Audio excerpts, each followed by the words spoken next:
আসসালামু আলাইকুম রহমতুল্লাহ, কেমন আছেন আপনারা? এখন হচ্ছে আমি আপনাদের সাথে জাপানের ট্রাভেল এক্সপিরিয়েন্স শেয়ার করব। মানে আমাদের অ্যারাউন্ড 12 আওয়ার্স ট্রানজিট ছিল। তো খুবই আমরা এক্সস্টেড ছিলাম। এক্সস্টেড থাকার পরে যখন হচ্ছে ইমিগ্রেশনে আসি, মানে জাপান, আমাদের অ্যারাইভাল ছিল টোকিয়া হানিদাতে। যখন আসার পরে তখন হচ্ছে অনেক গাইডেন্স ছিল আমাদের। তো প্রসেস স্মুথ ছিল। তো অনেকেই গাইড করতেছিল, যদি আপনাদের ভিজিট জাপান ওয়েব যদি ফিল আপ না করা থাকে আপনারা গিয়ে ফিল আউট করতে পারেন। আমাদের আগে থেকে করা ছিল। তো তখন কী হয়েছে, আমরা একটা বুথে গিয়ে জাস্ট কিউআরটা স্ক্যান করছি, করার পরেই হচ্ছে ওরা আমাদের ফিঙ্গারপ্রিন্ট নিল, দেন দ্যাটস অল। তারপরে ইমিগ্রেশনে গেলাম। ইমিগ্রেশন যাওয়ার পরে ওরা হচ্ছে আপনার পাসপোর্ট ডিটেলস যখন দিবেন, তখন হচ্ছে ভিজিট জাপান ওয়েবের মধ্যে একটা ফর্ম অপশন থাকে যে অ্যাকোমোডেশন।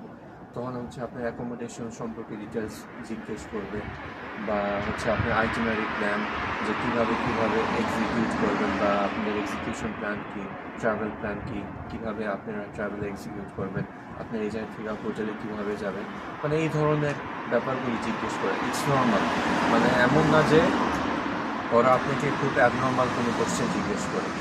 তো আশা রাখি আপনাদের প্রসেসটা স্মুথ হবে, আপনারা খুব ইজিলি আসতে পারবেন। অনেকেই বলে যে জাপানের ডিপোর্ট করে, এই ধরনের কোনো ভয় নেই।